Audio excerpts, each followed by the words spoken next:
Kita menindaklanjuti berita di Panumbangan, salah satu warga menderita hidrosefalus ya. Nah, bagaimana tanggapannya Pak Mas? Kita pengen tahu Pak Mas. Oh, boleh. Apa? Ya, terima kasih.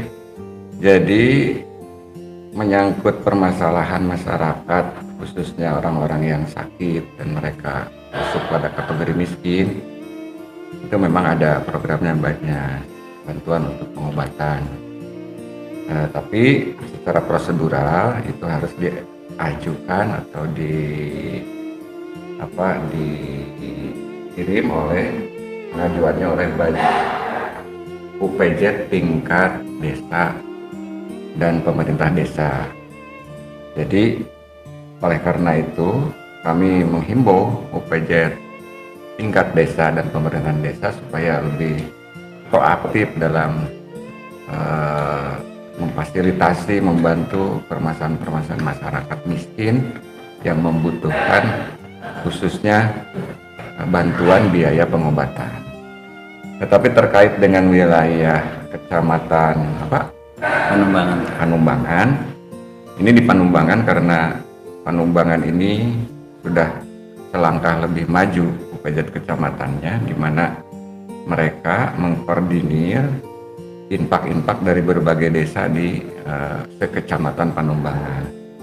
Nah, karena ada dana yang dikoordinir oleh UPJ kecamatan, maka sampai batas nominal tertentu ketika masyarakat ada keperluan atau perlu difasilitasi, dibantu dan lain sebagainya, silakan menghubungi UPJ kecamatan.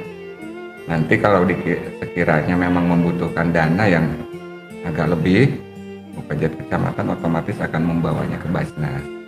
Itu secara prosedural terkait dengan wilayah kecamatan Panumbangan. Nah, nanti ke depan UPJ kecamatan se-Kabupaten Ciamis akan seperti itu semua. Jadi dalam Perbub yang sedang kita godok sekarang ini, itu UPJ kecamatan akan lebih diberdayakan, di mana potensi yang terhimpun di wilayah kecamatannya itu nanti sekian persennya akan dialokasikan dan dikelola oleh UPJ kecamatan. Mudah-mudahan dengan demikian permasalahan di tingkat kecamatan akan secara cepat bisa tertangani oleh UPJ kecamatan. Kalau UPJ kecamatan nanti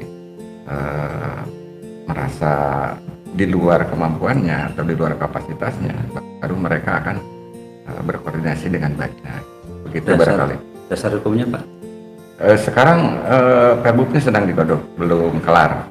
Tapi insya Allah dalam waktu dekat ini Perbub akan kelar insya Allah. Kita tunggu saja. Sampai sekarang potensi zakat infak sedekah di Kabupaten Ciamis gimana Pak?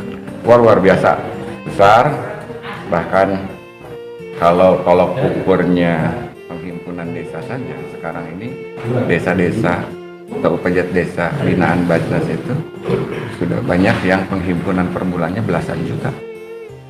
Luar biasa ini potensi. Kalau saja semua desa aktif seperti ini, seperti desa-desa yang sudah penghimpunannya belasan juta, bahkan ada yang sampai 20 ke atas, ini terbayang oleh kita akan jadi modal pembangunan dan penyelesaian masalah yang luar biasa.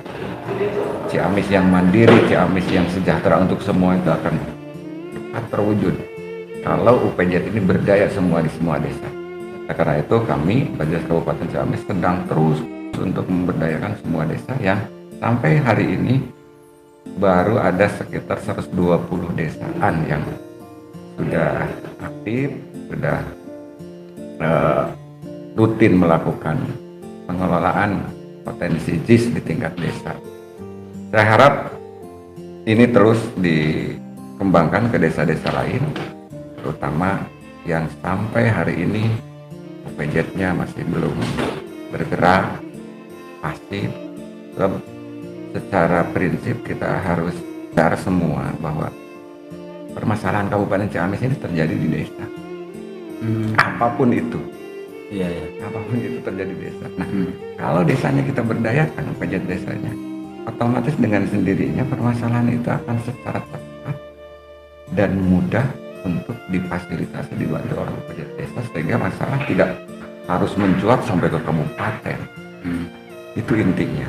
Kenapa kami terus memberdayakan UPJ desa. Dan kalau sekian masalah itu bisa diselesaikan oleh UPJ, pemerintah juga sangat terbantu. Karena dana pemerintah yang ada kan rigid. Ya, katakanlah di tingkat desa ada ADD, ada DD. Tidak sembarangan penggunaan. Tidak setiap saat bisa dikeluarkan. Gitu. Nah, karena itu pemerintah desa dengan jajaran UPJ ini harus cerdas melihat peluang besar yang ada di luar anggaran pemerintah, dan itu di semua desa ada, saya kira. Hingga kuncinya ada kemauan nggak untuk mengelola potensi itu. Problem SDM-nya gimana Pak? Itu dia, sementara ini seringkali kita mentok di SDM baik perangkat desa maupun UPJ itu sendiri. Seakan-akan kalau kami mengajak untuk memberdayakan UPJ itu adalah satu program yang bukan untuk dirinya sendiri gitu. Padahal ketika kita mengajak mendorong mereka itu sungguhnya bukan untuk siapa-siapa, tapi untuk kemandirian dan penanganan permasalahan di tempatnya masing-masing kan?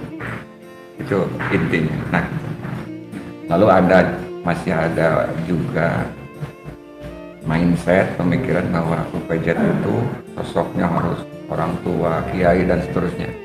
Nah, ini yang seringkali mereka sudah tua, langkahnya sudah terbatas, waktunya sudah terbatas.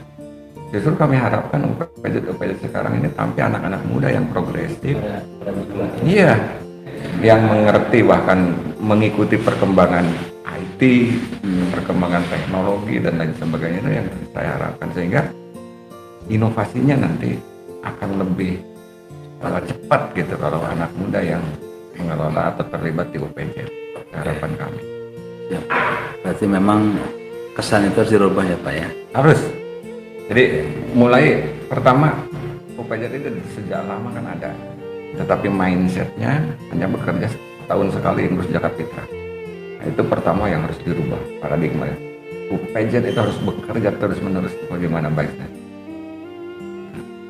Kalau UPJ tidak bekerja seperti Bajnas setiap hari terus memikirkan penghimpunan, mau ngumpul dana dari mana gitu. Kalau hanya nunggu seperti kotak infak gitu ya. Tapi harus proaktif, bahasannya khud kan. Khud min amwali. Ambil.